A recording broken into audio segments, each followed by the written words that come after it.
So we can. Yeah, I think it's way better. It's tough to get those phone calls from New Jersey. We're in Jersey. Um, I know, I lived in New York City, so I know a little bit. I crossed over a couple times. Okay, so this is the big infection here, number 4, that's the top right side, and then next to that is this canine, what we call the vampire teeth, we tell the kids. That tooth there, you see this kind of dark hole, and it's already in his root, so when it's this large and to this extent, unfortunately, there's no restoration that we can do to save this tooth, unfortunately, so we would need to remove both of these guys. or else what? It's going to infect him and kill his heart and die. Yeah, he can get a big abscess and it can turn into like an emergency and he can go to the hospital. It can be very serious if it's not treated. Your teeth go straight to your heart. Mm-hmm. And you can get a better look at it here. You see that? It's like right smack in the middle. You can't fix it. Unfortunately, once it's this large to this degree, it's what we call a non-restorable tooth. Yeah. So it's like a void in the tooth, a dead root? It's decay. Big decay. Like a compost pile in his mouth. Mm-hmm.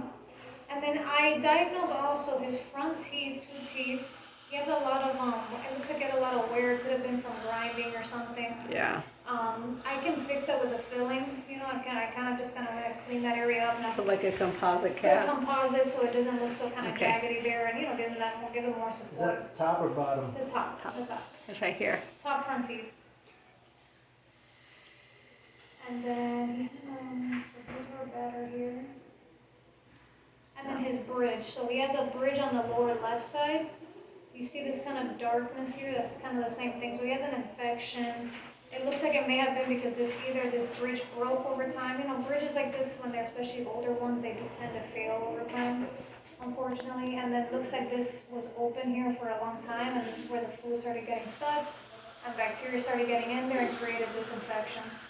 So he has an infection here. So what I can do for now is I can kind of basically split the bridge here. Mm-hmm. Keep these 2 for now, so at least he has something there, but we at least have to take out the bad tooth, okay? Which is this tooth here, that's number 18. Will the bridge stand up without the other part being there, or no? Yeah, I mean, it's not going to be functional. It's just more so to keep it there until we decide what we're going to do. Okay, because that doesn't seem like a long-term. No, it's not a long-term solution, but I just want to get the infection out of his body, Okay. So. Yep. And then we can always discuss later. We can either do an implant here, if you want to take the rest of the bridge out. We can do a partial denture as well. There's a couple things that we can do. So. Okay, yeah, we'll learn about that today if we have time. No, we won't do it today. We'll have to do it after the infections are out. And then, well, if the end game is to remove all teeth, then we should talk about that earlier. well, I mean, it's not like all his teeth. I don't think he's at a full denture yet. It'll be more so like a partial, but he still has like pretty good teeth still. Like his front teeth are good. It's just a couple of teeth. There's not too many. Here, he has a root canal. It looks like there's a little bit of inflammation here, and there is some infection too. And then you see how this is very open here. This is what we call a furcation. This is where the furcation is where the tooth and the 2 roots kind of separate. So it's like a bifurcation here. So when we start seeing that darkness, that means that it is open because he has lost some bone there due to the infection. So this is another tooth that we need to remove as well. You think it'll come back once the other from 2 teeth are removed? Is there like a possibility for healing? No, I mean, each infection is targeted to that tooth. It'll help probably his symptoms, but it won't go away. This won't go away. This will just get worse, and then he'll get pain. He'll get more pain here. And he mentioned that he's had some air pocketing there already, so that's already some kind of sign that the tooth is already decaying. It's already necrotic.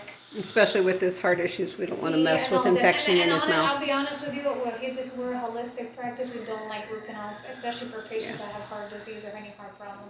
Yeah. We want to try to get those out. How we found you. Another dentist told me I had to go have a root canal. And I said, thank you. And he goes, okay, well, come see us after your root canal's done. And I said, okay, bye-bye. And I came here. Yeah, exactly. You did the right thing. You did the right thing.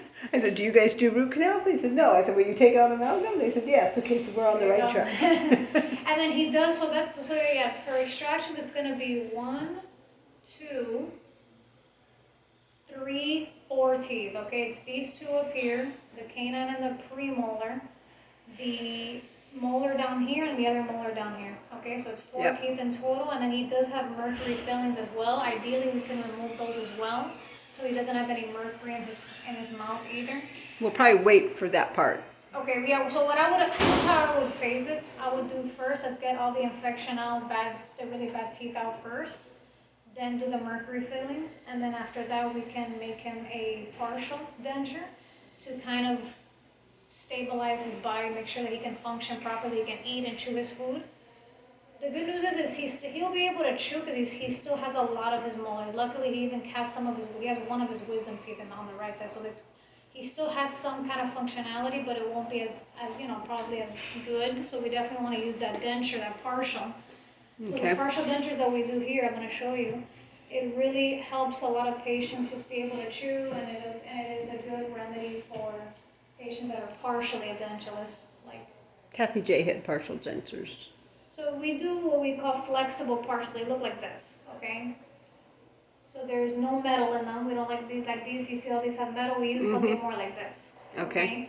That'll, it'll kind of clasp around his existing teeth, and then that'll cut, to get some retention. And then it'll replace the teeth that we essentially have removed, so that way he can have that tooth back in there. Because a rule of thumb is anything we take out, we gotta put it back in because each tooth plays a vital role. So partial dentals are recommended over versus pulling it all out and just getting a whole full. Yeah, I don't, dental. and he's not there. If he was like, a patient that he has very severe periodontal disease and then all of his teeth are falling, they're loose, they're super loose, and he really only has like 7 teeth left, I would say, hey, Give it up. it's not Okay. worth it. But he is not there, not Not even there. close. Okay. So. How many natural teeth would be remaining after this plan? So right now he has. Do we have a panel for him? We don't have a CT, right? We're gonna need a CT though. So he has his wisdom tooth here. 1, 2, 3, 4 like way further. He's gonna still have like 26 teeth. So he still has a good amount of teeth. Okay. And having all a set of teeth with the wisdom teeth that nobody has is 32.